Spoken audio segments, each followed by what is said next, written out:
وما أرسلناك إلا رحمة.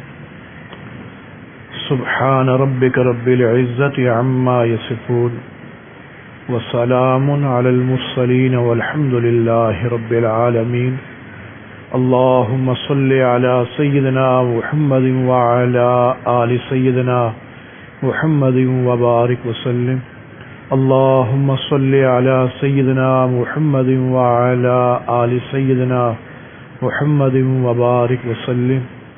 اللهم صل على سيدنا محمد وعلى آل سيدنا محمد وبارك وسلم.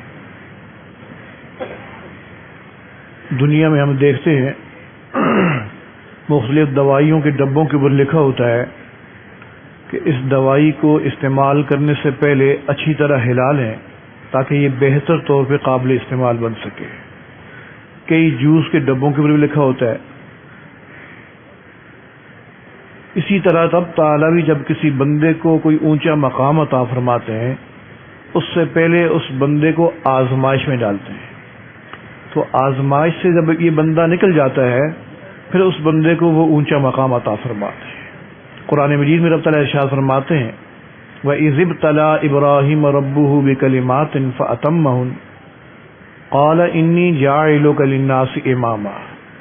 جب ابراہیم علیہ السلام کو رب تعالیٰ نے چند چیزوں میں آزمایا اور اس میں وہ پورا کا پورا اترے 100% اس کے اوپر اس آزمائش کے اوپر اتر پڑے تو فرمایا انی جاعلک للناس اماما، اے ابراہیم اب ہم تجھے لوگوں کے لیے پیشوا بناتے ہیں.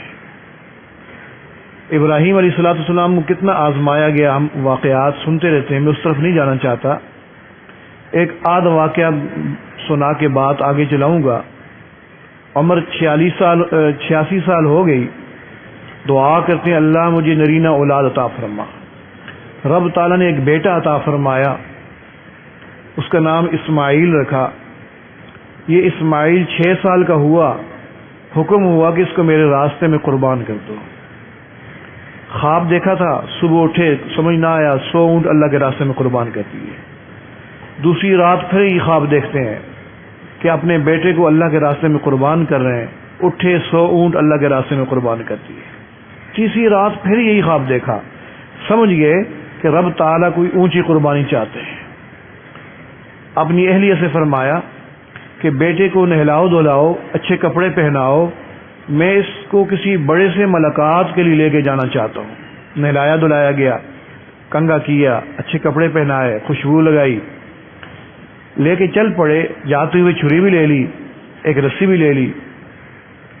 پیچھے شیطان آتا ہے اما ہاجرہ کے پاس. آپ کو پتہ ہے کہ ابراہیم اسماعیل کو کہاں لے کے جا رہا ہے؟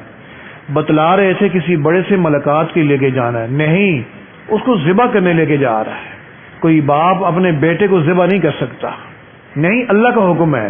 اگر اللہ کا حکم ہے تو ایک بیٹا نہیں، ہزاروں بیٹے اللہ کے راستے میں قربان ہو جائے.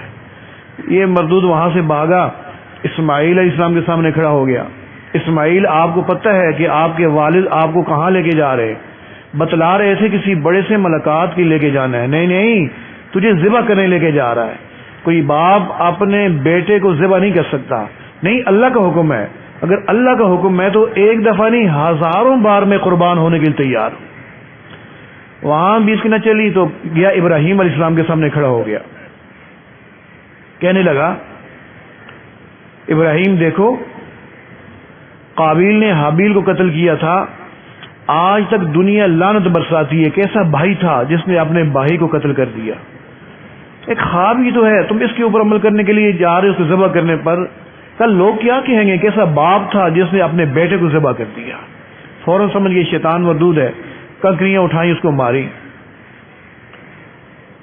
اب آگے ویرانہ تھا، سنگلاخ پہاڑ تھے. سوچا مجھے اب بتا دینا چاہیے. چنانچہ اپنے بیٹے کو فرمانے لگے بیٹا انی ارا فی المنام انی اذبحک فانظر ماذا تری. بیٹے میں نے خواب میں دیکھا ہے کہ میں تجھے اللہ کے راستے میں قربان کر رہا ہوں، بتا تیری رائے کیا ہے. رائے اس لیے نہیں پوچھی اگر انکار کر دے گا تو ذبح نہیں کروں گا، نہیں، رائے اس لیے پوچھی آخر خلیل اللہ کا بیٹا ہے، اس نے بھی آگے جا کے نبی بننا ہے، یہ کیا جواب دے گا. ظاہر ہے جو ان کے مناسب تھا وہی جواب دیا. کہنے لگے یا ابت افعل ما تؤمر، ابا جان آپ کو جس چیز کا حکم دیا ہے نا اس میں دیر نہ کیجیے، جلدی کیجیے. یا ابت افعل ما تؤمر ستجدنی انشاءاللہ من الصابرین، آپ تو مجھے صبر کرنے والوں میں سے پائیں گے. جب یہ بات کی نا تو اس سے آگے قرآن مجید عجیب نقشہ کھینچتا ہے کہ فلما اسلما، جب باپ اور بیٹا دونوں مسلمان ہو گئے. کیا مطلب؟ وہ تو پہلے سے مسلمان تھے. فلما اسلما وتلہ للجبین، کہ دیکھو مسلمان اس بندے کو کہا جاتا ہے جب اللہ کا حکم آتا ہے تو پھر اس میں حکمتیں نہیں ڈھونڈا کرتا. دیکھو یہاں باپ ذبح کرنے کے لیے تیار ہے، بیٹا ذبح ہونے کے لیے تیار ہے. نہ باپ پوچھ رہا ہے کیا وجہ ہے، مجھے کیوں حکم دیا جا رہا ہے اسے ذبح کرنے کا، میں نے تو رو رو کے یہ اپنی اولاد مانگی تھی آپ سے. نہیں، کوئی حکمت نہیں پوچھی. نہیں بیٹے نے کہا اللہ میرا کیا قصور ہے کہ آپ مجھے ذبح کروا رہے. نہیں، اللہ کا حکم ہے پورا کرنا ہے. اب اللہ کا حکم آ گیا، کوئی اس میں حکمت نہیں ڈھونڈ رہے. تو مسلمان کہتی اس کو ہیں جب اس کے سامنے اللہ کا حکم آ جاتا ہے پھر وہ نہیں دیکھا کرتا کہ اس میں کیا حکمت ہے. نہیں، اللہ کا حکم ہے، اس میں ہزاروں حکمتیں ہوں گی، ہو سکتا ہے میری سمجھ میں آئی یا نہ آئے. تو دیکھو یہاں باپ ذبح کر رہا ہے، بیٹا ذبح ہونے کے لیے تیار ہے. اب ابراہیم علیہ السلام سے اسماعیل علیہ السلام فرمانے لگے ابا آپ میری آنکھوں کے اوپر پٹی باندھ لیجئے، ٹھیک ایسا نہ ہو جائے پدری محبت جوش میں آ جائے. آپ اپنی آنکھوں کے اوپر پٹی باندھ لیجئے کہیں پدری محبت جوش میں آ کر آ جائے اور آپ مجھے صحیح طریقے سے ذبح نہ کر سکے. مجھے اچھی طریقے سے آپ رسیوں سے باندھ لیجئے گا. ابا میرا دل یہ چاہتا ہے کہ میں اللہ کے حضور سجدے کی حالت میں جاؤں. ابا میری بات سنیے، جب آپ مجھے ذبح کر چکے ہیں نا تو میرے یہ کپڑے میری والدہ تک پہنچا دینا، بتا دینا کہ تیرا بیٹا اللہ کے راستے میں قربان ہو گیا. ذرا سوچئے اس بوڑھے باپ کے سامنے جب اس کا بیٹا اس کو مانگ کے رو رو کے مانگا ہو اور بیٹا ایسی باتیں کر رہا ہو، اس باپ کے اوپر کیا گزری ہوگی. نہیں، اب اللہ کا حکم ہے پورا کرنا ہے. تو بہت ساری آزمائشیں گزری. تو ان آزمائشوں سے گزرنے کے بعد پھر رب تعالیٰ نے فرمایا انی جاعلک للناس اماما، ابراہیم اب ہم تجھے پیشوا بناتے انسانوں کے لیے. پھر ابراہیم علیہ السلام کو حکم ہوا کہ میرا گھر تعمیر کرو. گھر تعمیر کر دیا، بیت اللہ تعمیر ہو گیا. جب تعمیر ہو چکا، تعمیر کرنے والے تھے ابراہیم خلیل اللہ، ساتھ تعاون کرنے والے تھے اسماعیل ذبیح اللہ، اور جس کا گھر بن رہا، جس کے لیے گھر بن رہا تھا اس کا نام ہے محمد الرسول اللہ، جس کے لیے بن رہا اس کا نام ہے اللہ، اور جو گھر بن رہا اس کا نام ہے بیت اللہ. اب جب بیت اللہ بن گیا تو دعا کی اللہ میں نے مسجد بنا دی ہے، میں نے مدرسہ بنا دیا ہے، اب اس میں نماز پڑھنے والوں کو، اس میں تلاوت کرنے والوں کو بھیج دیجیے. فرمایا ابراہیم تیری دعا قبول کر لی. دعا قبول ہو گئی. چنانچہ رب تعالیٰ نے ابراہیم علیہ السلام کی دعا قبول فرما کر امام الانبیاء محمد رسول اللہ صلی اللہ علیہ وسلم مبعوث فرمایا. آقا علیہ السلام ارشاد فرماتے تھے میں ابراہیم خلیل اللہ کی دعا ہوں. پھر رب تعالیٰ نے نبی علیہ السلام کو امام الانبیاء بنایا. باقی نبی عوام کے نبی تھے، نبی علیہ السلام عوام کے بھی نبی تھے اور انبیاء کے بھی نبی تھے، انبیاء کے بھی نبی تھے. اللہ اکبر. ظاہر اتنا اونچا مرتبہ عطا فرمایا تو آپ کی آزمائش بھی اونچی آنی تھی. پھر نبی علیہ السلام کی وجہ سے چند قریبی رشتہ داروں کو بھی آزمایا. ایک آپ کے والدہ محترمہ کو آزمایا، آپ کے والد محترم کو آزمایا، آپ کے دادا محترم کو بھی آزمایا. دادا محترم کو کیسے آزمایا؟ نبی علیہ السلام کے جو پردادا تھے ان کا نام تھا ہاشم. ان نے ایک عورت سے نکاح کیا مدینہ منورہ میں، اس کا نام تھا سلمہ. وہ پہلے سے متعلقہ تھی اور جس سے شادی کرتی تھی اس کے ساتھ یہ شرط رکھتی تھی کہ جب میں چاہوں گی اپنے اوپر طلاق واقع کر لوں گی.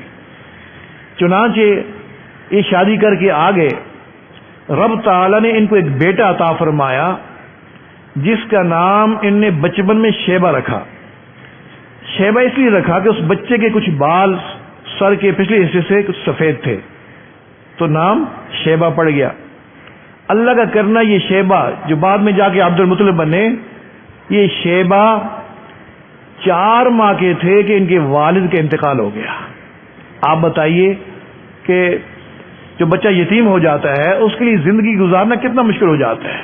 یا وہ خود فتنے کے اندر مبتلا ہو جاتا ہے یا لوگ اس کو فتنے کے اندر مبتلا کر دیتے ہیں. بہرحال کچھ عرصے کے بعد شیبہ کی والدہ اپنے بیٹے کو لے کر مدینہ منورہ آئی. وہاں زندگی گزارنی شروع کر دی. کچھ سالوں کے بعد مکہ مکرمہ سے ایک تاجر قبیلہ حارث کا وہ آیا اور اپنی تجارت کی غرض سے اس نے دیکھا کہ یہاں میدان میں کچھ بچے کھیل رہے ہیں، تیر اندازی کر رہے ہیں. ان میں ایک بچہ ہے بہت خوبصورت ہے. جب وہ تیر پھینکتا ہے نا وہ سیدھا جا کے نشانے کے اوپر لگتا ہے، پھر بہت خوش ہوتا ہے، پھر عربی اشعار پڑھتا ہے، لوگوں دیکھو میرا تیر کیسا نشانے کے اوپر لگ رہا ہے، آخر میں قریشی ہوں نا، میں مکی ہوں، آخر میں قریشی ہوں، میں مکی ہوں. جب اس نے کہا نا میں قریشی ہوں، میں مکی ہوں، تو وہ جو مکہ کا تاجر تھا وہ قریب گیا کہ بیٹا آپ کون ہو، اپنا تعارف بتاؤ. تو اس نے بتایا کہ میرے والد کا نام ہاشم تھا، وہ فوت ہو گئے ہیں، میں آج کل یہیں مدینہ منورہ میں اپنی والدہ کے ساتھ رہتا ہوں. اب یہ بندہ ہاشم کے سارے خاندان کو جانتا تھا. واپس گیا تو شیبہ کے ایک چچا تھے، ان کا نام تھا مطلب. ان سے جا کے کہا تم کیسے انسان ہو، تم نے اپنے بھتیجے کو وہاں مدینہ بھیج دیا، خاندانی لوگ ہو، کھاتے پیتے لوگ ہو، اگر تم اپنے بچے کو یہیں رکھ لیتے اچھی تربیت ہو جاتی. تم نے اپنے بھتیجے کو نہ سنبھال سکا اور وہاں بھیج دیا. آپ نے خوب برانگیختہ کیا نا. تو چچا نے قسم اٹھا لی جب تک میں اپنے بھتیجے کو واپس لے کے نہیں آؤں گا میں چین سے نہیں بیٹھوں گا. چنانچہ چلے گئے چچا مطلب مدینہ منورہ. وہاں جا کے شیبہ کی والدہ سے بات کی، میرا بھتیجا ہے، میں اس کو لینے کے لیے آیا ہوں. اب یہ اصرار کرتے ہیں لینے کے لیے اور وہ ان کی والدہ انکار کر رہی ہیں، یہی تو میری زندگی ہے، اگر میں اس کو بھیج دوں گی تو میں زندگی کیسے گزاروں گی. بہرحال یہ اصرار کرتے، وہ انکار کرتی رہی. شیبہ کے ماموں نے یعنی ان کی والدہ کے بھائی نے اپنی بہن کو سمجھایا کہ دیکھو یہ مکی لوگ ہیں، قریشی لوگ ہیں، خاندانی لوگ ہیں، تم بچے کو نہ روکو، اس کو بھیج دو، اس کی اچھی تربیت ہو جائے گی. چنانچہ ان کی والدہ نے، شیبہ کی والدہ نے اپنے بیٹے کو دعاؤں کے ساتھ رخصت کر دیا. والدین جب بھی اپنے بچوں کو دعاؤں کے ساتھ رخصت کرتے ہیں اللہ رب العزت پھر ان کو اونچا مرتبہ عطا فرماتے ہیں. موسیٰ علیہ السلام گئے تو موسیٰ تھے، جب ان کو صندوق میں ڈال دیا فرعون کی طرف گئے تو کیا تھے؟ موسیٰ تھے. واپس آئے تھے کیا ہو گئے؟ موسیٰ کلیم اللہ. اللہ اکبر. اسی طریقے سے عبد المطلب جو ہیں یہ تو شیبہ تھے لیکن دعاؤں کے ساتھ رخصت کر دیا. وہاں جب پہنچے تو بیت اللہ کے متولی بن گئے. خیر اپنے چچا کے ساتھ سواری کے اوپر بیٹھ کر یہ شیبہ مکہ مکرمہ پہنچے. اب مکہ کے لوگ نہیں جانتے تھے کہ یہ مطلب کے ساتھ یہ بچہ کون ہے. اس زمانے میں غلاموں کی خرید و فروخت عام ہوتی تھی. چھوٹے بچوں کو گھر میں کام کاج کے لیے لوگ خرید کے لے آتے تھے. لوگوں نے یہ سمجھا کہ مطلب کوئی اچھا خوبصورت سا غلام خرید کے لے آیا ہے. ان نے پکارنا شروع کر دیا عبد المطلب. حالانکہ غلام تو نہیں تھے، یہ تو بھتیجے تھے، لیکن یہی لقب ان کا مشہور ہو گیا. اللہ کا کرنا کہ ان نے یتیمی کا دور گزار لیا. یہ آزمائش ان کے اوپر سے گزری، جوان ہوئے. مکہ مکرمہ میں پانی کی بڑی قلت تھی. ایک ہی کنواں ہوتا تھا، اسی سے سارے لوگ پانی بھرتے تھے. تو پانی کی بڑی قلت ہوتی تھی، لائنیں لگتی تھیں گھڑے بھرنے کے لیے، لوگ لائنیں لگا کے کھڑے رہتے تھے. تو وہ جو آب زمزم کا کنواں تھا وہ زمانے کے ساتھ ساتھ منہدم ہو چکا تھا. کوئی سیلاب آتے جاتے تھے، کوئی پتہ نہیں تھا کہاں ہے کہاں نہیں ہے. انہیں دعائیں کرنی شروع کر دی، اللہ اگر آپ آب زمزم کا کنواں میرے اوپر ظاہر فرما دیں گے تو میں ایک بیٹا آپ کے راستے میں قربان کر دوں گا. میں اپنا ایک بیٹا آپ کے راستے میں قربان کروں گا. یہ لمبے واقعات اس طرف نہیں جانا چاہتا.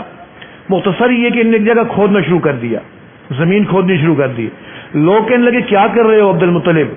میں آب زمزم کا کنواں تلاش کر رہا ہوں. پاگل ہو، تجھے کیا معلوم کہاں ہے؟ خیر یہ باتیں سنتے رہے لیکن ان نے کھدائی نہیں روکی. ان کو اشارہ ہو چکا تھا خواب میں. کھودتے کھودتے ایک دن آیا کہ نیچے سے وہ چٹان نکل آئی جو آب زمزم کے کنویں کے اوپر رکھی ہوئی تھی. چنانچہ وہ چٹان ہٹائی تو آب زمزم کا کنواں برآمد ہو گیا. اب مکہ مکرمہ میں پانی وافر مقدار میں ملنا شروع ہو گیا. لوگ خوش ہوئے. لوگوں نے اس خوشی میں عبد المطلب کو بیت اللہ کا متولی بنا دیا. اب ان کو یاد آیا کہ میں تو منت مانی ہوئی ہے کہ میں نے ایک بیٹا اللہ کے راستے میں قربان کرنا ہے. چنانچہ بیٹوں کے درمیان قرعہ اندازی کی، تو جب قرعہ اندازی کی تو نام عبداللہ کا نکل آیا، آقا علیہ السلام کے والد محترم کا نکل آیا. اب یہ تیار ہو گئے ذبح کرنے کے لیے. مکہ کے سرداروں نے بتایا کہ دیکھو تیری اولاد میں سب سے زیادہ خوبصورت یہی ہے، سب سے زیادہ عقل مند یہی ہے، تو ایسا کر عبداللہ اور اونٹوں کے درمیان قرعہ ڈال. چنانچہ عبد المطلب نے 10 اونٹ اور عبداللہ کے درمیان قرعہ ڈالا، نام عبداللہ کا نکل آیا. پھر 20 اونٹ اور عبداللہ، نام عبداللہ کا. 30 اونٹ اور عبداللہ، نام عبداللہ کا. یہ اونٹ 10 بڑھاتے جا رہے ہیں لیکن نام عبداللہ ہی کا نکل رہا ہے. حتیٰ کہ جب 100 اونٹ اور عبداللہ کے درمیان قرعہ ڈالا تو اونٹوں کے نام قرعہ نکل آیا. چنانچہ عبد المطلب نے عبداللہ کی طرف سے 100 اونٹ اللہ کے راستے میں قربان کیے. آقا علیہ السلام کے پاس دیہاتی لوگ آتے تھے، بسا اوقات دور سے آواز دیتے تھے، یا ابن ذبیح اللہ، اے ذبیح اللہ کے بیٹے. یہ حیران، یعنی صحابہ کرام حیران ہوتے تھے کس طریقے سے خطاب کر رہے ہیں. نبی اسلام خوش ہوتے تھے، ٹھیک کہہ رہا ہے. میرا بڑا باپ اسماعیل بھی اللہ کے راستے میں قربان ہوا اور میرے والد بھی اللہ کے راستے میں قربان ہوئے. خیر، اب یہ عبداللہ، یہاں سے نبی اسلام کے والد کے اوپر آزمائش شروع ہو رہی ہے. یہ عبداللہ 18 سال کے ہو گئے، بہت خوبصورت تھے. ان کی پیشانی بہت چمکتی تھی. کتابوں میں لکھا ہے کہ اتنے خوبصورت تھے، ان کی پیشانی اتنی چمک رہی ہوتی تھی. یہ اندھیری رات میں اندھیرے کمرے کے اندر تشریف لے جاتے تھے، لوگ اپنی سوئیاں بھی ڈھونڈ لیتے تھے. اللہ نے ایسی خوبصورتی عطا فرمائی تھی. تو بہت خوبصورت تھے، بہت عقل مند بھی تھے. عبد المطلب نے سوچا اللہ نے مجھے بہت خوبصورت بیٹا عطا فرمایا ہے، بہت عقل مند بیٹا عطا فرمایا ہے، کوئی ایسی لڑکی مل جائے جس کے قابل ہو.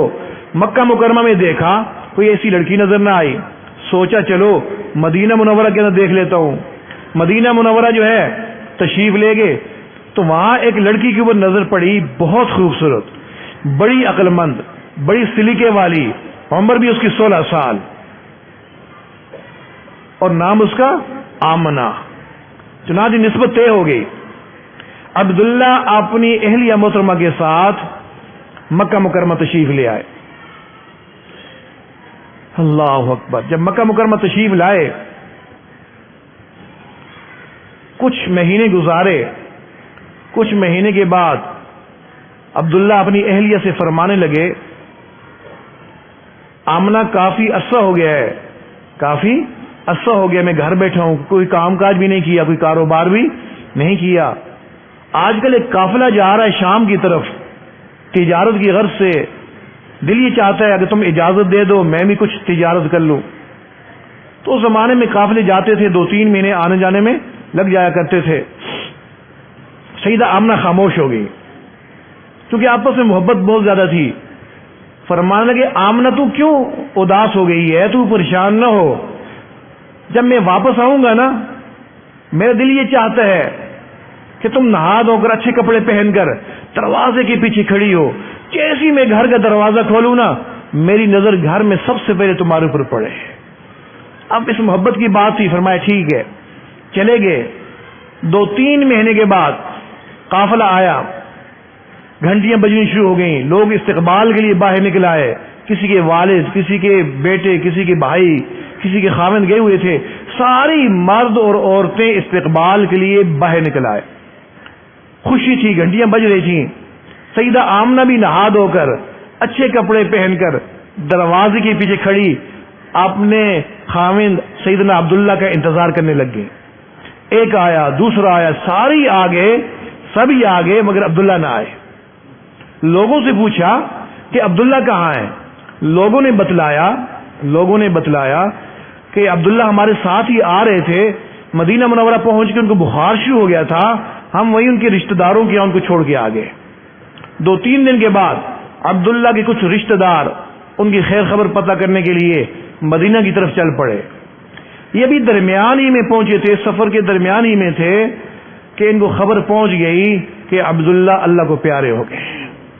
آپ بتائیے، جو بچی جوان ہو، شادی شدہ ہو، پھر حاملہ بھی ہو، اس کو یہ بتا دیا جائے کہ تیرا خاوند فوت ہو گیا ہے، اس عورت کے اوپر کیا گزرتی ہے. لیکن یہ بہت صابرہ شاکرہ خاتون تھیں. سیدہ آمنہ فرماتی ہیں 2-3 مہینے کے بعد میرے ہاں امام الانبیاء محمد الرسول اللہ صلی اللہ تعالی علیہ وسلم تشریف لے آئے. فرماتی ہیں جس وقت آپ علیہ السلام تشریف لائے یہ رات کا اندھیرا چھٹنے کا وقت تھا, صبح طلوع ہو رہی تھی. بالکل اس وقت آپ علیہ السلام تشریف لائے. اس میں حکمت یہ تھی میرے محبوب جس طریقے سے صبح کی روشنی آنے سے رات کا اندھیرا چھٹ جاتا ہے, آپ کی تشریف آوری سے بھی جتنے بھی کفر اور شرک کے اندھیرے ہیں سب ختم ہو جائیں گے. فرماتی ہیں آپ تشریف لائے, اس حالت میں تشریف لائے جیسے انسان سجدے میں چلا جاتا ہے, آتی سجدے کی کیفیت میں. تھوڑی دیر اس کیفیت میں رہے, تھوڑی دیر کے بعد میں نے آپ کا رخ مبارک سیدھا کیا, چہرہ مبارک اوپر کی طرف کیا. فرماتی ہیں جیسے ہی میں نے چہرہ مبارک اوپر کی طرف کیا میرا پورا گھر روشن ہو گیا. گھر کی کھڑکیوں اور روشن دانوں سے روشنی باہر گلیوں میں روشن کر رہی تھی. صبح مکی لوگ آئے, کہنے لگے آمنہ ہم مکہ کے لوگ اتنے امیر نہیں ہیں کہ پوری پوری رات تیل کے جو ہے دیے جلا کے رکھیں, تجھے کیا ہو گیا, تو نے اتنا زیادہ جو ہے دیا بڑا جلایا ہوا تھا, ہم نے صبح دیکھا تیرا گھر بھی روشن تھا باہر گلیاں بھی روشن ہو رہی تھی. سیدہ آمنہ فرمانے لگی بھائیو میرے پاس تو اتنا تیل بھی نہیں کہ میں چراغ جلا سکتی, تم لوگوں نے جو کچھ روشنی دیکھی ہے اس میں مہمان کی دیکھی ہے. بہرحال مختصر یہ اس زمانے میں مکی لوگ اپنے بچوں کو پرورش کے لیے دیہاتوں میں بھیجا کرتے تھے کیونکہ مکہ ایک چوراہے کی مانند تھا, پوری دنیا سے لوگ وہاں آتے تھے, ہر قسم کے جراثیم لے کے آتے تھے. تو مکی لوگ ڈرتے تھے کہ یہ جراثیم ہمارے بچوں کو بچپن ہی میں نہ لگ جائیں, چنانچہ اپنے بچوں کو دیہاتوں میں بھیج دیتے تھے اور وہاں دیہاتوں کی زبان بھی خالص سیکھ لیں گے, وہاں کی آب و ہوا بھی ان کو مل جائے گی, اچھی پرورش ہو جائے گی. اور وہ لوگ آتے تھے دیہاتوں والے, بچے لے کے جاتے تھے اور یہ ان کے بچوں کے والدین ان کی خدمت کرتے تھے جس سے ان کا گزر اوقات بھی اچھی طریقے سے ہو جاتا تھا. مکہ مکرمہ سے 100-150 کلومیٹر کے فاصلے پر ایک قبیلہ رہتا تھا بنو سعد. اس کی کچھ عورتیں 10 کے قریب آئیں مکہ کی طرف کہ ہم جا کر بچوں کو لے کے آئیں تاکہ ہمارا گزر اوقات بھی اچھی طریقے سے ہو سکے. ان عورتوں میں ایک عورت تھی جس کا نام تھا حلیمہ سعدیہ. یہ بھی اپنے خاوند کے ساتھ چل رہی تھی, لیکن ان کے پاس جو سواری تھی بہت کمزور تھی. ایک اونٹنی تھی, ایک درازگو جس کو ہم گدھا کہتے ہیں, اس کے اوپر سامان سفر رکھا ہوا تھا, لیکن ان کی اونٹنی بہت کمزور تھی. باقی لوگوں کی عورتوں کی سواریاں آگے چلی جاتی, ان کی سواری پیچھے رہ جاتی. وہ آگے جا کے انتظار کرتی, وہ آئیں تو پھر اگٹھی چلیں. جب حلیمہ ان کے خاوند پہنچتے تو پھر قافلہ چل پڑتا, پھر وہ آگے نکل جاتی, پیچھے رہ جاتی. 2-3 منزل تک تو انتظار کرتی رہیں تو آخر تھک گئیں. کہنے لگیں حلیمہ حلیمہ دیکھ تیرے ساتھ خاوند بھی ہے, ویسی بھی مکہ اب قریب ہی ہے, تم اپنے خاوند کے ساتھ آتے رہنا آہستہ آہستہ, تمہاری سواری چل نہیں رہی ہے, ہمیں جلدی جا کے واپس بھی آنا ہے. ٹھیک ہے بہنوں آپ لوگ چلی جاؤ. چنانچہ یہ ساری عورتیں چلی گئی, جتنے بھی امیر زادے تھے سب کو اٹھا لیا. سننا ایک بچہ اور بھی ہے, یتیم ہے, غریب ہے. اچھا چلو دیکھ تو لیتے ہیں. اندر جا کے دیکھتے سیدہ آمنہ بیٹھی ہوئی ہیں, بچے کے اوپر کپڑا رکھا ہوا ہے. آمنہ اس بچے کے والد کہاں ہیں؟ وہ تو فوت ہو گئے ہیں. وہ دوسری کو کیوں نہیں مارتی, بھائی ہمیں کون خرچہ دے گا, چلو چلو بائے. اصل میں ان کا مقدر ہی نہیں تھا, وہ تو حلیمہ سعدیہ کا مقدر تھا, وہ کیسے لے کے جا سکتے تھے. چنانچہ یہ عورتیں چلی گئی. اگلے دن حلیمہ سعدیہ پہنچی, دیکھا سارے امیر زادوں کو وہ عورتیں لے جا چکی ہیں, کوئی بچہ اور نہیں ہے, صرف ایک یتیم بچہ, اس کے علاوہ کوئی بھی نہیں ہے. اپنے خاوند کے ساتھ مشورہ کیا کہ کیا خیال ہے, بچے تو سب وہ لے گئی ہیں, بس یہ ایک بچہ ہے یتیم اور کوئی بھی نہیں ہے, تو کیا خیال ہے اسے دیکھ لیں. خاوند بڑا سمجھدار تھا, کہنے لگا ہاں دیکھتے ہیں. اصل اللہ ان یجعل لنا فی برکتن, ہو سکتا ہے رب تعالیٰ اسی میں ہماری برکت رکھ دے. علماء فرماتے دیکھو باقی عورتوں کی نظر لوگوں کی جیب کے اوپر تھی, اللہ نے ان کو عام سے بچے دیے, اور حلیمہ سعدیہ کے خاوند کی نظر اللہ کے اوپر تھی, اللہ نے آمنہ کا لال عطا فرما دیا. چنانچہ دیکھنے اندر تشریف لے گئی حلیمہ سعدیہ. دیکھا سیدہ آمنہ بیٹھی ہوئی ہیں, لیکن پریشان ہے, غمزدہ ہیں, آنکھوں میں آنسو تیر رہے ہیں. کیا بات ہے آمنہ, آپ کیوں پریشان ہیں؟ تمہاری ساس والی آئی تھی، جب ان کو پتہ چلا بچہ یتیم ہے چھوڑ کے چلی گئی، کاش اس کا باپ زندہ ہوتا، آج اس کو اٹھاتا، اس کے ساتھ کھیلتا، اس کے لیے چیزیں لے کے آتا۔ آمنہ کو کیا پتا تھا یہ بچہ تو وہ بچہ ہے جس کے لیے رب تعالیٰ ساتوں آسمان عرش کو سیرگاہ بنا دے گا، یہ تو وہ بچہ ہے جس کے لیے کھلونا رب تعالیٰ چاند کو بنا دے گا۔ حلیمہ کہتی ہے میں نے کہا آمنہ تو پریشان نہ ہو، تو مجھے اس کا چہرہ تو دکھا، تو مجھے اس کا چہرہ تو دکھا۔ حلیمہ کہتی ہیں جیسے میں نے کپڑا ہٹایا نا تو نبی علیہ السلام نے آنکھیں مبارک کھولی، جیسے میں نے انتظار کر رہے ہوں، آنکھیں بند فوراً کھولی، مجھے دیکھا مسکرانے لگے۔ سیدہ حلیمہ فرماتی ہے اس مسکراہٹ کے اندر ایسی کشش تھی کہ میں نے اٹھایا اور اٹھا کر اپنے سینے کے ساتھ لگا لیا۔ پھر میں نے آپ کا چہرہ مبارک دیکھا، اتنا خوبصورت۔ میں نے کہا آمنہ واللہ میں پورا مکہ دیکھ کے آ رہی ہوں، اتنا خوبصورت بچہ میں نے پورے مکہ میں نہیں دیکھا۔ آمنہ کہنے لگی تم ٹھیک کہتی ہو لیکن تم تو دیہات کے رہنے والی ہو، میں تو مدینہ کے رہنے والی ہوں، میں نے اتنا خوبصورت بچہ نہ مدینہ میں دیکھا ہے نہ مکہ میں دیکھا ہے، نہ راستے میں کسی بستی میں دیکھا ہے۔ دروازے میں سیدنا عبد المطلب کھڑے تھے، کہنے لگے حلیمہ تو کہتی ہے مجھے مکہ میں اتنا خوبصورت بچہ نہ ملا، آمنہ تو کہتی ہے مجھے شہروں میں نہ ملا۔ ارے میں اس کا دادا کئی ملکوں کا سفر کر کے آیا ہوں، میں شام گیا ہوں، میں یمن گیا ہوں، میں نے اتنا خوبصورت بچہ کسی ملک میں نہیں دیکھا۔ میرے شیخ فرماتے میں تصور میں دیکھ رہا ہوں کہ اس وقت جبرائیل امین بھی آئے ہوں گے، ان نے بھی کہا ہوگا حلیمہ ارے تجھے تو بستیوں میں نہ ملا، آمنہ تجھے شہروں میں نہ ملا، عبد المطلب تجھے اتنا خوبصورت بچہ ملکوں میں نہ ملا، میں جبرائیل پوری دنیا دیکھ کے آ رہا ہوں، اتنا خوبصورت بچہ میں نے پوری دنیا میں نہیں دیکھا۔ پھر میرے شیخ فرماتے میں تصور میں دیکھ رہا ہوں نا کہ رب تعالیٰ نے فرمایا ہوگا حلیمہ تجھے بستیوں میں نہ ملا، آمنہ تجھے شہروں میں نہ ملا، عبد المطلب تجھے ملکوں میں نہ ملا، جبرائیل تجھے دنیا میں نہ ملا، میں رب کہتا ہوں اتنا خوبصورت بچہ میں نے کائنات میں پیدا ہی نہیں کیا۔ اللہ اکبر۔ فرماتی بہرحال میں اجازت لے کے آقا علیہ السلام کو لے کے باہر نکلی، باہر ہم نے اونٹنی بٹھائی ہوئی تھی، میں جا کے پیچھے بیٹھ گئی، میرا خاوند آگے بیٹھا، اونٹنی کو اٹھا رہا ہے، میری اونٹنی نہیں اٹھ رہی ہے، میری اونٹنی نہیں اٹھ رہی۔ اب اس کو مار بھی رہا ہے، آوازیں بھی دے رہا ہے، لیکن اونٹنی نہیں اٹھ رہی۔ نیچے اترا، اونٹنی اٹھ کے کھڑی ہو گئی، پھر نیچے بٹھایا، پھر بیٹھا، پھر نہیں اٹھ رہی ہے۔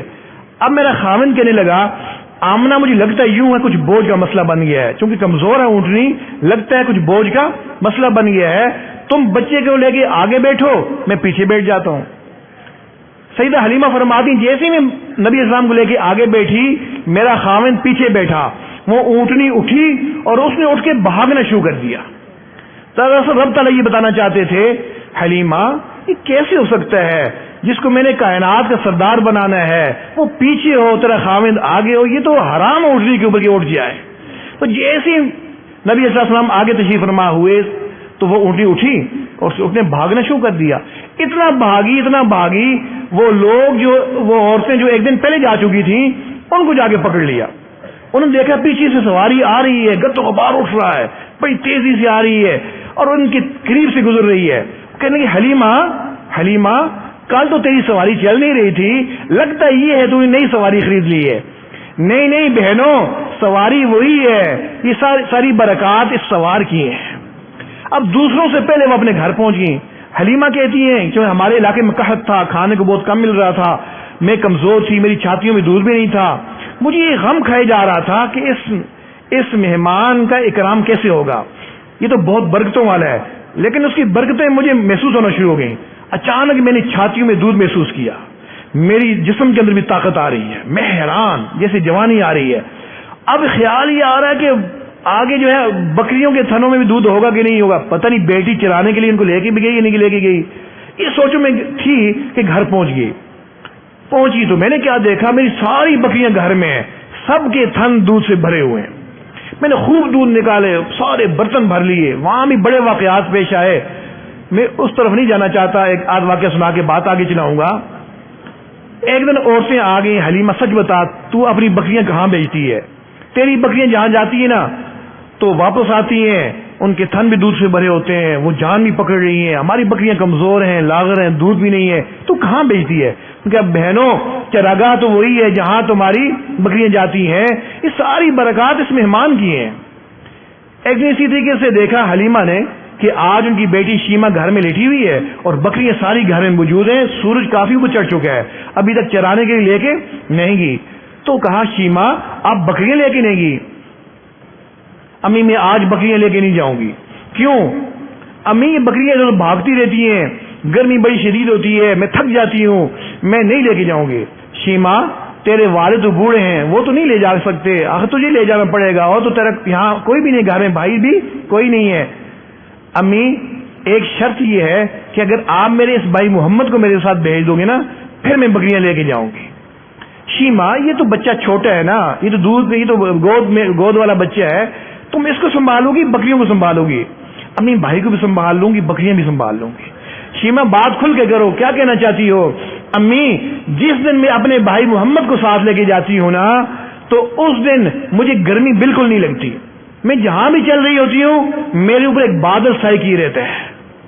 امی میری بکریاں گھاس نہیں چرتی ہیں، وہ ادھر دیکھ کے واپس آ کے وہاں بیٹھ جاتی ہیں، جہاں بیٹھ کے میں اپنے بھائی کا دیدار کر رہی ہوتی ہوں نا، میری بکریاں بھی وہاں بیٹھ کر میرے بھائی کو دیکھتی رہتی ہیں، وہ اٹھتی ہیں، ان کے پیٹ بھی بھرے ہوتے ہیں، ان کے تھن بھی دودھ سے بھرے ہوتے ہیں۔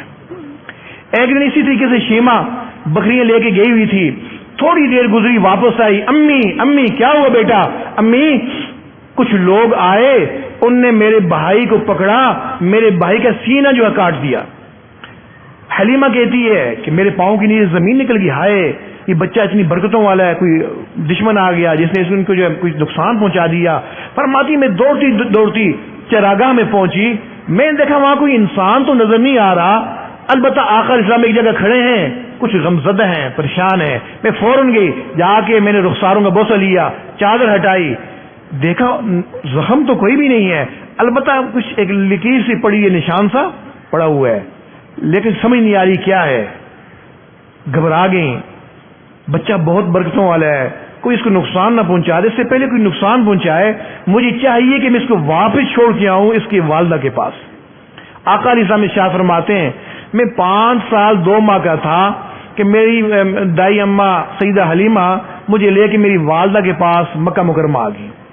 اچانک پہنچی تو میری امی نے پوچھا کیا بات ہے حلیمہ، پریشان نظر آ رہی ہو؟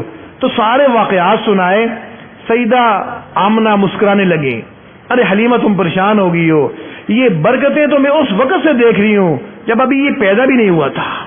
حلیمہ اس کے والد تو پیدائش سے پہلے فوت ہو گئے تھے، اور مجھے تو بہت بعد میں پتا چلا کہ میں حاملہ ہوں، مجھے حمل کی کوئی تکلیف نہیں ہوئی، جسے حاملہ عورتوں کو حمل کے دوران تکلیفیں ہوتی ہیں، مجھے کبھی کسی قسم کی کوئی تکلیف نہیں ہوئی۔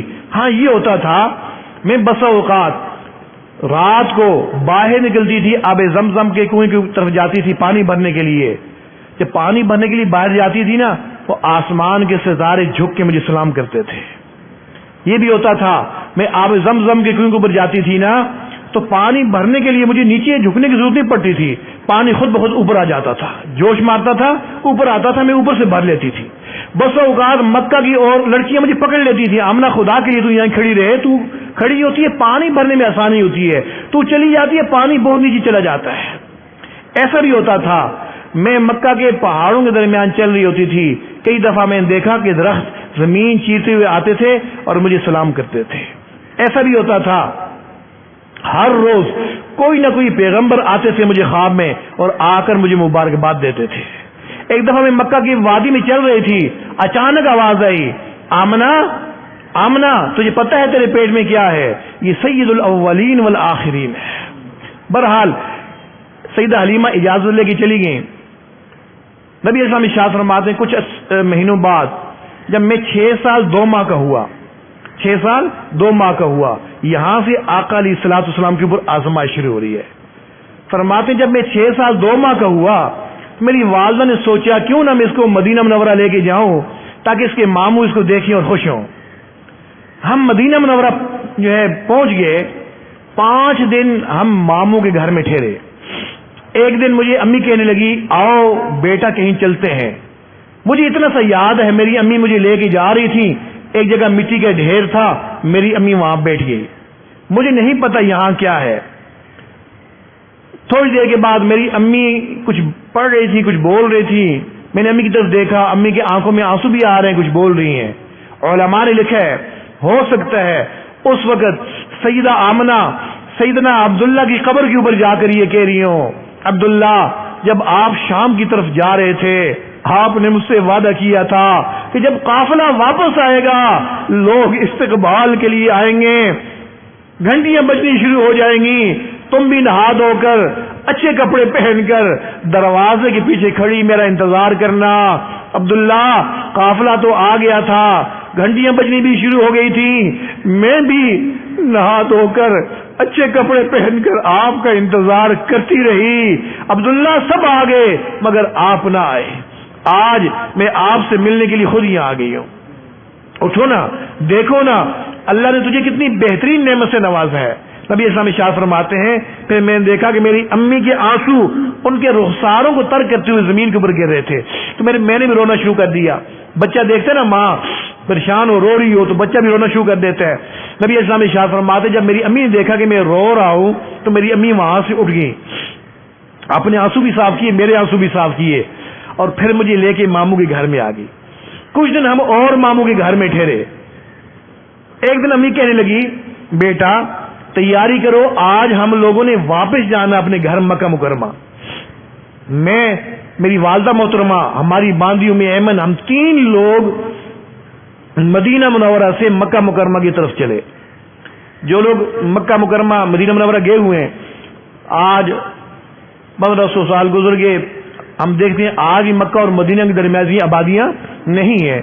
ذرا آپ 1500 سال تصور پیچھے جائیے، سوچئے کتنی آبادی ہوگی مکہ کی، کتنی مدینہ کی آبادی ہوگی۔ اس میں ایک قافلہ چلتا ہے جس میں 2 عورتیں اور ایک بچہ ہے، اور بچہ بھی یتیم ہے، اس کے والد فوت ہو چکے ہیں، اور عمر اس کی 6 سال، اپنی ماں کے ساتھ چل رہا ہے، ویرانہ ہے۔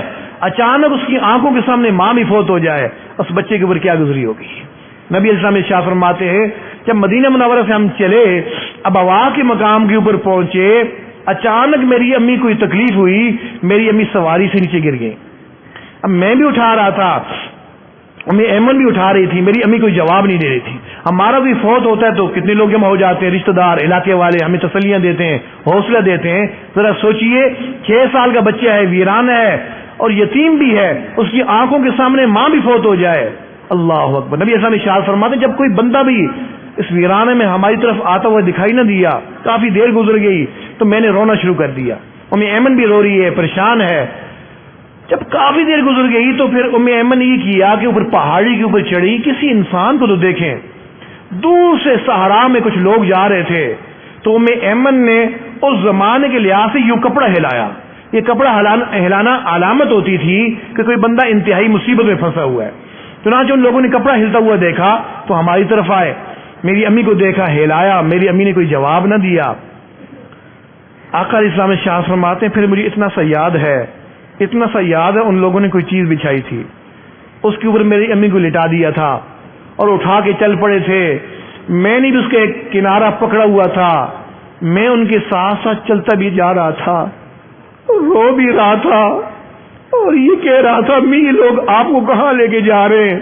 امی آپ بولتی کیوں نہیں ہے؟ آپ اٹھتی کیوں نہیں ہے؟ میں یہ باتیں بھی کرتا جا رہا تھا، روتا بھی جا رہا تھا۔ وہ میری امی کو لے کے پہاڑی کے اوپر چلے گئے، وہاں جا کے قبر کھودی اور میری امی کی تدفین کر دی۔ امی ایمن کہتی ہیں وہ لوگ بھی مسافر تھے، اجازت لے کے چلے گئے۔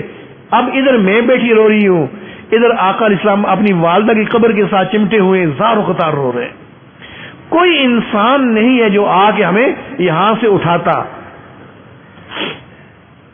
جب رات کا اندھیرا چھانے لگ گیا، اب میں نے سوچا کہ ہم مسافروں کو یہاں سے آگے کون اٹھائے گا؟ مجھے ہمت کرنی چاہیے، کسی نہ کسی طریقے سے اس بچے کو اس کے دادا تک پہنچا لوں۔ ام ایمن کہتی ہیں بڑی مشکلوں سے میں نے آقا علیہ السلام کو قبر پاک سے اٹھایا۔ فرماتی ہیں 3 دفعہ ایسا ہوا کہ آقا علیہ السلام نے میرے بازو کو ڈھیلا محسوس کیا تو اپنا بازو چھڑا لیا، میرے ہاتھ کو ڈھیلا محسوس کرتے ہوئے اپنا بازو چھڑا لیا اور اوپر تشریف لے گئے۔ پھر میں جا کے لے کے آتی، پھر آپ اوپر تشریف لے جاتے. فرماتی 3 دفعہ ایسا ہوا. پھر بڑی مشکلوں سے لے کے نیچے اتری. جب وادی میں آئی نا، نیچے وادی میں اندھیرا چھا گیا تھا، تو میں نے کہا آپ تھوڑا یہاں کھڑے ہو جائیں، میں کسی طریقے سے اونٹنی کی رسی کھول لوں. جب اونٹنی کی رسی کھل گئی تو میں نے آواز دی، اندھیرے میں نظر نہیں آ رہا تھا، میں نے آواز دی کہ آپ بیٹھ جائیے اونٹنی کے اوپر، لیکن کوئی جواب ہی نہ آیا. میں ڈر گئی کہ اس اندھیری رات میں کوئی درندہ آ گیا جو آپ کو اٹھا کے لے گیا. میں بھاگی وادی کے اندر، آواز دے رہی ہوں یا محمد یا محمد یا محمد، کوئی جواب نہیں. ادھر بھاگی، ادھر آوازیں دے رہی ہوں، کوئی جواب نہیں آ رہا. اب میں اونٹنی کے پاس آ کے کھڑی ہوں، پریشان ہوں، رو رہی ہوں. اتنے میں اوپر پہاڑی سے رونے کی آواز آئی. فرماتی میں دوڑتی دوڑتی جب اس پہاڑی کے اوپر پہنچی، میں نے کیا منظر دیکھا جس کو دیکھ کے آسمان بھی رو رہا تھا. میں نے دیکھا امام الانبیاء محمد الرسول اللہ صلی اللہ تعالی علیہ وسلم اپنی والدہ کی قبر کے اوپر یوں چت لیٹے ہوئے تھے، دونوں بازوؤں سے قبر مبارک کو پکڑا ہوا تھا، اور آپ فرما رہے تھے امی مجھے کس کے حوالے کر کے آپ چھپ گئی ہے؟ امی آپ کے بغیر میں نہیں جاؤں گا، میں پوری زندگی ادھر ہی بیٹھا رہوں گا، میں آپ کو چھوڑ کے نہیں جاؤں گا. امی ایمن تمہیں جانا ہے چلی جاؤ، میں تو امی کے بغیر نہیں جاؤں گا. کہتی ہیں بڑی مشکلوں سے میں نے آقا علیہ الصلوۃ والسلام کو اٹھایا، اور میں نے کہا دیکھو مکہ مکرمہ میں دادا بہت انتظار کر رہے ہوں گے. اور واقعی مکہ مکرمہ میں دادا محترم بہت زیادہ انتظار کر رہے تھے. ہر روز جب صبح سورج طلوع ہوتا تھا اس پہاڑی کے اوپر جا کے بیٹھ جاتے تھے جو مدینہ کے راستے میں پڑتی تھی. لوگوں سے پوچھتے تھے لوگوں تم لوگ مدینہ سے آ رہے ہوں گے، تم لوگوں نے آتے ہوئے راستے میں کسی عورت کو دیکھا ہو، اس کے ساتھ اتنی سی عمر کا بچہ بھی ہو؟ لوگ کہتے نہیں بزرگوں ہم نے تو کسی کو آتے ہوئے نہیں دیکھا. اب یہ غروب تک انتظار کرتے رہتے، غروب ہو جاتی تو غروب ہو جاتا واپس تشریف لے آتے، اگلے دن پھر وہاں جا کے بیٹھ جاتے. یہ روز کا معمول بنا ہوا تھا. ایک دن بیٹھے ہوئے تھے کہ دور سے ایک سواری آتی ہوئی نظر آئی. محسوس ہوتا ہے کوئی عورت بیٹھی ہوئی ہے، بچہ بھی بیٹھا ہوا محسوس ہو رہا ہے. خوش ہو گئے، آج میری بہو آ گئی ہے، آج میرا پوتا آ گیا ہے. خوشی خوشی سے پہاڑی سے نیچے اترے. پہاڑی سے نیچے اترے، جب وہاں پہنچے نا سواری کے قریب، یہ کیا آمنہ تو نظر نہیں آ رہی ہے. امی ایمن بیٹھی ہوئی ہے، پریشان ہے، رو رہی ہے. پیچھے آقا علیہ السلام بیٹھے ہوئے ہیں، وہ بھی رو رہے ہیں. نبی اسلام ارشاد فرماتے ہیں جب میری نظر نا دادا کے اوپر پڑی کہ میرے دادا آ رہے ہیں تو میں نے رونا شروع کر دیا. میرے دادا فرمانے لگے کیا بات ہے امی ایمن، کیا بات ہے، آپ لوگ کیوں رو رہے ہو، کیوں پریشان ہو؟ آمنہ کہاں ہے؟ اے بیت اللہ کے متولی، اے مکہ کے سردار، اس بچے کے والد تو پیدائش سے پہلے فوت ہو گئے، ہائے جب ہم ابوا کے اوپر پہنچے اس کی ماں بھی اللہ کو پیاری ہو گئی. نبی اسلام شاہ فرماتے دوبارہ میرے کانوں میں یہ آواز آئی نا میری امی فوت ہو گئی ہے، پھر میں نے رونا شروع کر دیا. پھر میں نے دادا کو دیکھا، میرے دادا بھی زاروں قطار رو رہے تھے، ان کی آنکھوں سے آنسو نکل کے ان کی سفید داڑھی کو ترک کرتے ہوئے زمین کے اوپر گر رہے تھے. پھر تھوڑی دیر کے بعد میرے دادا نے اپنے آسا کا سہارا لیا، اپنے آنسو صاف کر کے میری طرف دیکھا، فرمایا بیٹا بیٹا بیٹا رو نہیں، آج کے بعد میں ہی تیرا باپ ہوں، میں ہی تیری ماں ہوں. پھر مجھے سواری سے اتارا، اپنے کندھے کے اوپر بٹھا لیا. 2 سال اور گزرے، جب آپ کی عمر مبارک 8 سال کی ہوئی، یہ دادا محترم بھی اللہ کو پیارے ہو گئے، سارے سہارے ختم ہو گئے. دراصل رب تعالیٰ یہ بتانا چاہتے تھے کل کو کوئی میرے محبوب کو تانے نہ دے کہ آج تو یہ سہاروں کی نفی کر رہا ہے، خود تو سہاروں سے پلا بڑا ہے. نہیں لوگوں، میں نے سب سہاروں کو ختم کر دیا، یہ بتا دینے کے لیے کہ جس کا کوئی سہارا نہیں ہوتا پھر اللہ اس کا سہارا ہوتا ہے، جس کا اللہ سہارا ہوتا ہے پھر لوگ دیکھا کرتے اس کی تربیت کیسی ہوا کرتی ہے. لوگوں، جس کا اب نہیں ہوتا اس کا رب ہوتا ہے، جس کا رب ہوتا ہے پھر اس کا سب ہوتا ہے. تو ان آزمائشوں سے جب نبی علیہ الصلوۃ والسلام گزرے تو رب تعالیٰ نے پھر آپ کو سارے جہانوں کے لیے رحمت بنا دیا. فرمایا وما ارسلناک الا رحمت للعالمین، میرے محبوب ہم نے اب تمہیں سارے جہانوں کے لیے رحمت بنایا، انسانوں کے لیے بھی رحمت بنایا، جنات کے لیے بھی رحمت بنایا، فرشتوں کے لیے بھی رحمت بنایا، جمادات کے لیے، نباتات کے لیے، حیوانات کے لیے، سب کے لیے رحمت بنایا۔ میں ایک واقعہ سنا کے بات آگے ختم کرنے کی طرف لے کے جا رہا ہوں، توجہ سے سنیے گا۔ نبی علیہ السلام کی تشریف آوری سے پہلے بوڑھے لوگوں کی کوئی عزت نہیں ہوتی تھی۔ جیسے آج مغرب کے اندر والدین بوڑھے ہوتے ہیں، ان کو اولڈ ہاؤس میں چھوڑ کے آ جاتے ہیں، کہتے ہیں ہم ترقی یافتہ ہیں۔ وہ کون سی ترقی یافتہ ہے؟ وہ تو پیچھے جاہلیت کی طرف جا رہے ہیں کہ بوڑھے والدین ہو گئے، ان کو جا کے کہاں چھوڑتے ہیں؟ اولڈ ہاؤس میں، کبھی کبھی عید پہ جا کے پھول جا کے پیش کر دیے۔ تو آقا اسلام کی تشریف آوری سے پہلے بھی بوڑھے لوگوں کی کوئی عزت نہیں تھی۔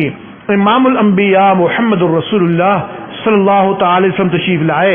آپ علیہ السلام نے فرمایا، لوگوں، رب کہتا ہے جو کوئی کسی ایسے بندے کی عزت کرے گا جس کے بال حالت اسلام میں سفید ہو گئے ہوں، رب کہتا ہے گویا اس نے میری عزت کی۔ اللہ اکبر۔ نبی اسلام کی تشریف آوری سے پہلے عورتوں کی کوئی عزت نہیں ہوتی تھی۔ جس کا خاوند فوت ہو جاتا تھا اس کے لیے زندگی گزارنا مشکل ہو جاتا تھا، اس کے لیے زندگی گزارنا مشکل ہو جاتا تھا۔ مختلف ملکوں کے اندر یہی حساب تھا۔ مکہ مکرمہ کے اندر بھی مکہ شہر سے باہر ایک کال کوٹری ہوتی تھی، جس کا خاوند فوت ہو گیا اس کو 2 سال کے لیے وہاں بند کر دیتے تھے۔ یہ منحوس ہے، 2 سال کے لیے اس کو بند کر دیتے تھے۔ بہت کم اس کو کھانے کو ملتا تھا، اکثر تو وہیں فوت ہو جاتی تھی، اکا دکا جو واپس آتی تھی، پھر معاشرے میں ان کی کوئی عزت نہیں ہوتی تھی۔ نبی اسلام تشریف لائے، آپ نے فرمایا دیکھو رب کہتا ہے ہن لباس لکم وانتم لباس لہن، وہ تو تمہارے لیے لباس کی مانند ہیں، تم ان کے لیے لباس کی مانند ہو۔ جیسے لباس نہ ہو، بندہ ننگا ہو جائے تو اس کو شرمندگی اٹھانی پڑتی ہے، اسی طریقے سے جو بندہ جوان ہو جائے اور اس کی شادی نہ ہو رہی ہو تو اس کی زندگی بھی خطرے میں ہوتی ہے، کہیں نہ کہیں گناہ کے اندر نہ پڑ جائے۔ فرمایا خیرکم لأہلی، ارے تم میں سے بہترین انسان وہ ہے جو اپنے گھر والوں کے لیے بہتر ہے، جو اپنے گھر والوں کے لیے بہتر ہے۔ فرمایا میں اپنے گھر والوں کے لیے سب سے بہتر ہوں، میں اپنے گھر والوں کے لیے سب سے بہتر ہوں۔ میں ایک آدھ واقعہ سنا کے بات آگے چلاتا ہوں۔ سیدہ عائشہ فرماتی ہیں ایک دفعہ میرے درمیان اور آقا علیہ السلام کے درمیان کسی بات پر بحث ہو گئی۔ بیوی وہ بات کر سکتی ہے جو دوسرے لوگ نہیں کر سکتے۔ فرماتی ہیں بات ہی چل رہی تھی کہ اتنے میں دروازے سے میرے ابا حضور تشریف لے آئے۔ نبی اسلام نے فرمایا آؤ صدیق آؤ، ذرا ہم دونوں کے درمیان بیٹھ کے فیصلہ کر دو، ہم دونوں کے درمیان بیٹھ کے فیصلہ کر دو۔ سیدہ عائشہ فرماتی میرے ابا جب تشریف لائے تو نبی اسلام نے اب میری طرف دیکھا نا، اور دیکھ کے فرمایا عائشہ ابا سے بات تم پہلے کرو گی یا میں ان کو پہلے بات بتاؤں؟ سیدہ عائشہ فرماتی میں موڈ میں بیٹھی ہوئی تھی، میں نے کہا آپ ہی بتا دیں لیکن ٹھیک ٹھیک بتانا۔ فرماتی جب میں نے کہا نا ٹھیک ٹھیک بتانا تو میرے ابا نے مجھے زور سے تھپڑ لگا دیا۔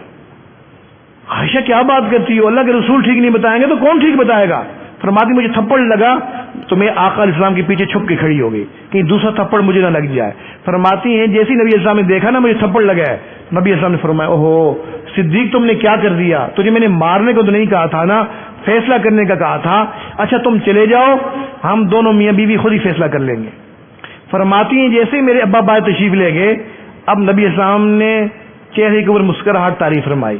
سیدہ عائشہ فرماتی ہیں جب نبی السلام خوش ہوتے تھے نا تو مجھے حمیرہ کے نام سے پکارتے تھے۔ نبی علیہ السلام مسکرائے اور مسکرا کے میری طرف دیکھ کے فرمایا حمیرہ حمیرہ، دیکھا نا اس بابے کے دوسرے تھپڑ سے میں نہیں بچایا نا۔ فرماتی اتنے پیارے انداز کے اندر نبی علیہ السلام نے ارشاد فرمایا کہ میرا سارا غصہ ہی دور ہو گیا۔ کتنے اچھے انداز کے اندر اپنے گھر والوں کی تربیت ہو رہی ہے، سانپ بھی مر گیا لاٹھی بھی نہ ٹوٹی۔ اور ہماری بیوی اگر ہمارے سامنے کوئی بات کر لے کتنا غصہ آتا ہے، تجھے شرم نہیں آتی ہے، تو خامد کے سامنے بولتی ہے۔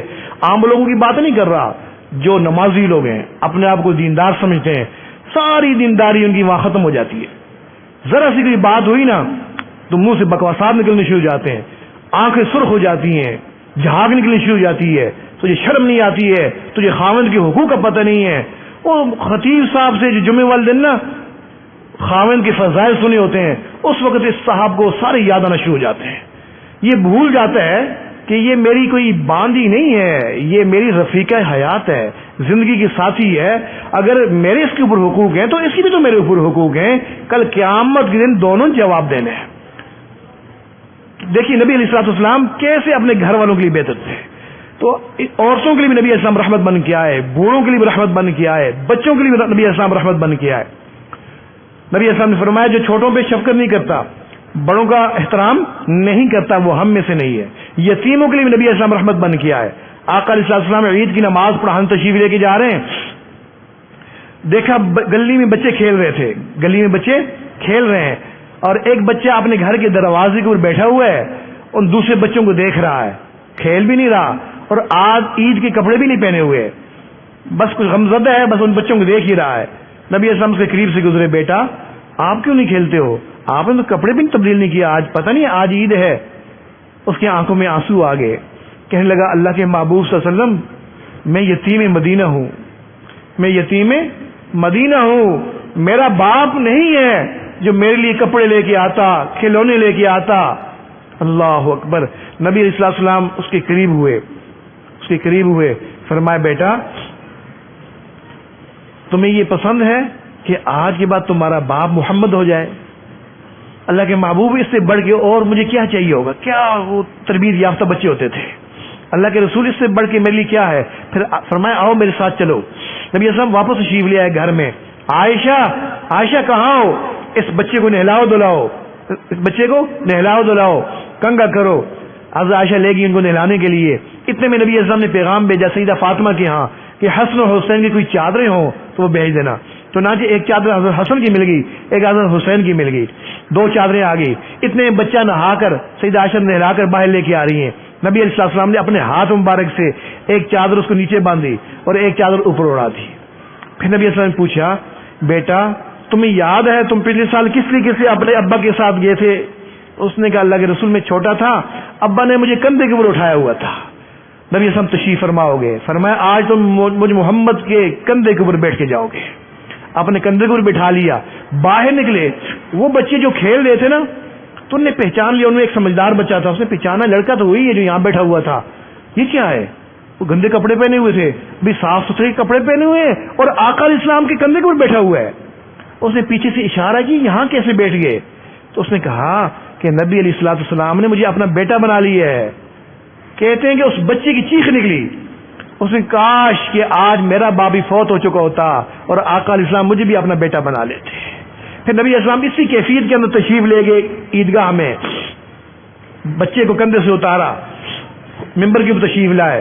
بچہ نیچے صف کے اوپر بیٹھ رہا ہے, نبی علیہ السلام نے فرمایا نہیں, آج تم صف کے اوپر نہیں بیٹھو گے, تم مجھ محمد کے ساتھ ممبر کے اوپر بیٹھو گے.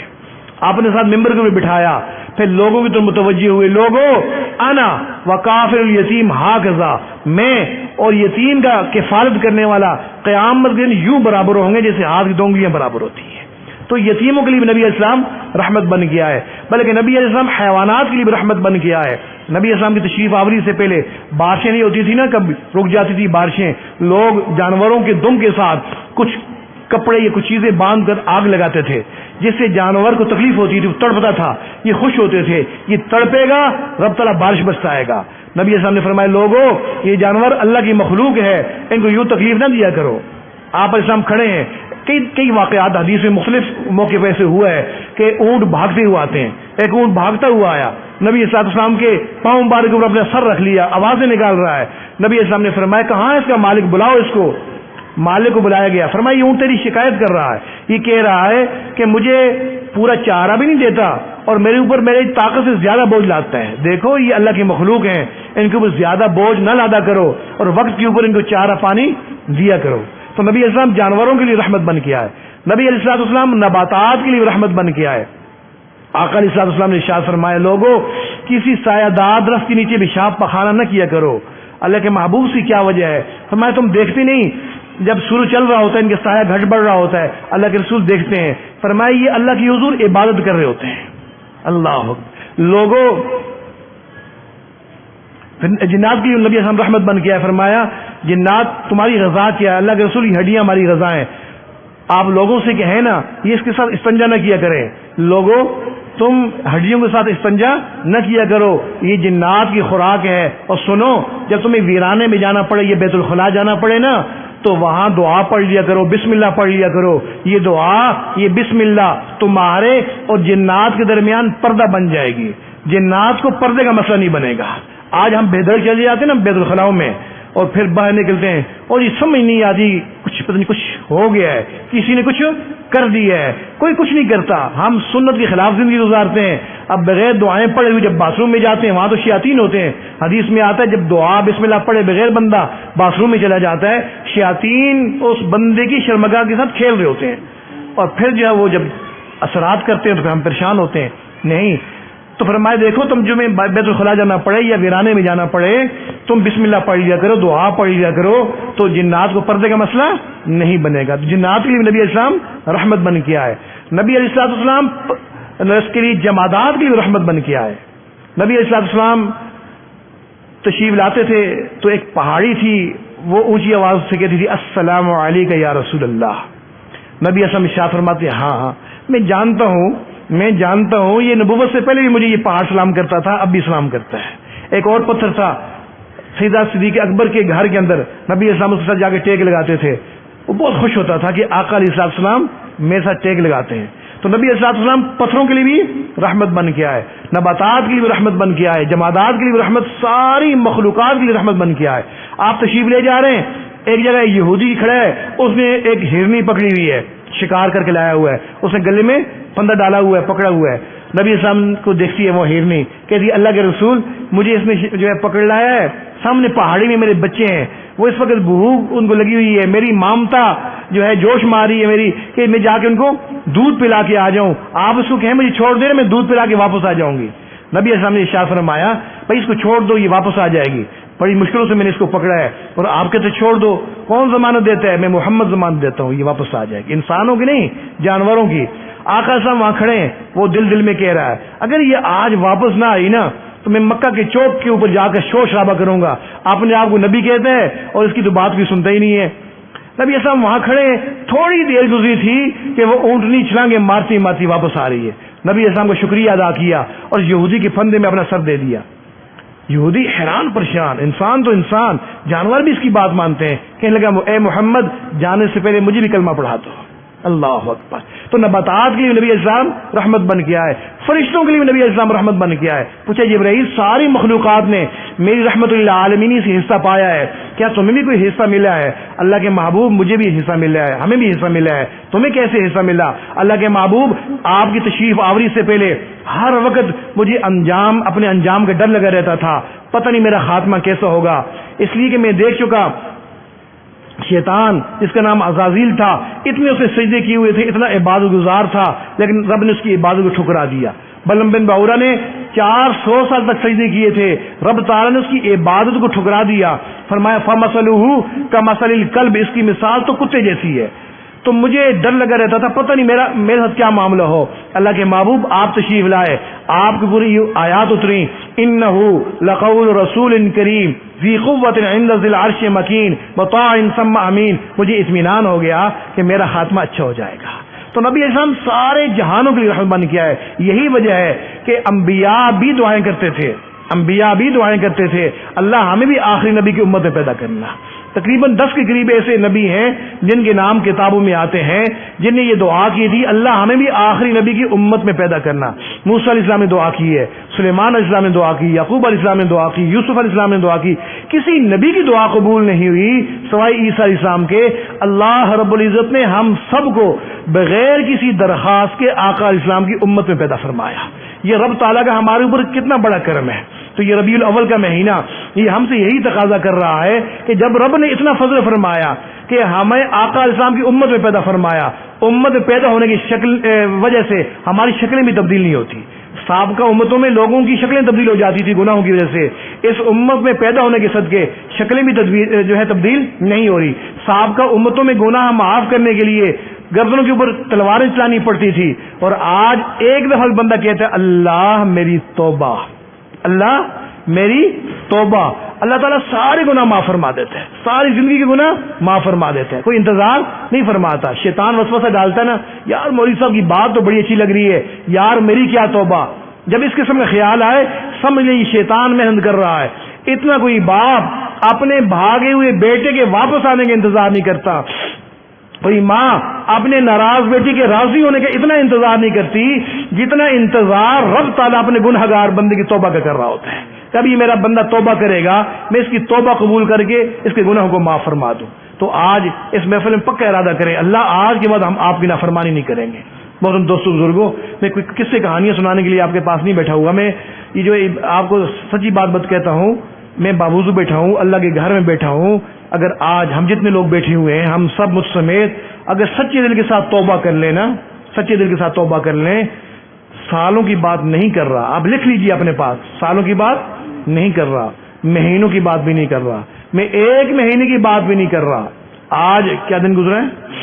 آج منگل گزرا ہے، میں آئندہ منگل سے پہلے کی بات کر رہا ہوں کہ ہم خود کہیں گے الحمدللہ جس دن سے میں نے 100% اللہ کی نافرمانی چھوڑی ہے، رب تعالیٰ نے میری زندگی کا رخ ہی تبدیل فرما دیا ہے۔ وہ جو برکتیں میں علماء سے سنتا تھا، کتابوں میں پڑھتا تھا، وہ برکتیں مجھے آنکھوں سے نظر آ رہی ہیں۔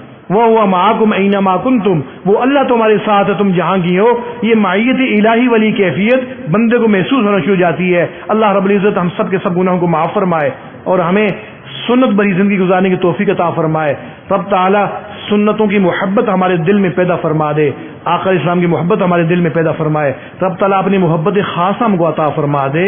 وآخر دعوانا ان الحمدللہ رب العالمین۔ یہ توبہ کی قبولیت کا وقت ہے، توبہ کے کلمات پڑھ لیجئے تاکہ رب تعالی ہم سب کے سب گناہوں کو معاف فرما دے اور آئندہ کے لیے ہمیں نیکوکاری والی زندگی نصیب فرما دے۔ میں پہلے خطبہ پڑھتا ہوں، اس کو سنیے گا، پھر جو کلمات پڑھاؤں گا سچے دل کے ساتھ، اخلاص کے ساتھ میرے ساتھ پڑھ لیجئے۔ الحمدللہ وکفا وسلام علی عبادہ الذین اصطفی، اما بعد۔ پڑھیے بسم اللہ الرحمن الرحیم۔ لا الہ الا اللہ محمد الرسول اللہ، اشہد ان لا الہ الا اللہ وحدہ لا شریک لہ واشہد ان محمدا عبدہ ورسولہ، آمنت باللہ وملائکتہ وکتبہ ورسلہ والیوم الآخر والقدر خیرہ وشرہ من اللہ تعالی والبعث بعد الموت، آمنت باللہ کما ہوا باسمائہ وصفاتہ وقبلت جمیع احکامہ، اقرار باللسان وتصدیق بالقلب، استغفر اللہ ربی من کل ذنب واتوب الیہ برحمتک یا ارحم الراحمین۔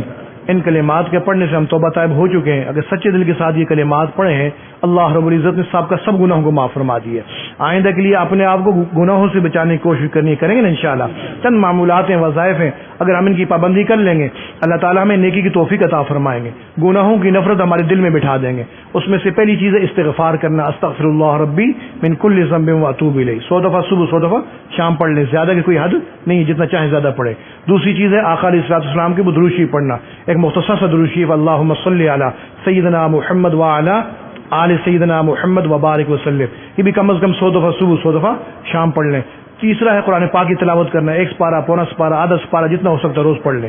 چوتھی چیز ہے وقوف قلبی، چلتے پھرتے اٹھتے بیٹھتے اللہ کا دھیان رکھنا، گھر میں ہیں باہر ہیں کہیں بھی ہیں، دھیان اللہ کی طرف ہو، میرا اللہ مجھے دیکھ رہا ہے، میری ہر حرکت سے واقف ہے۔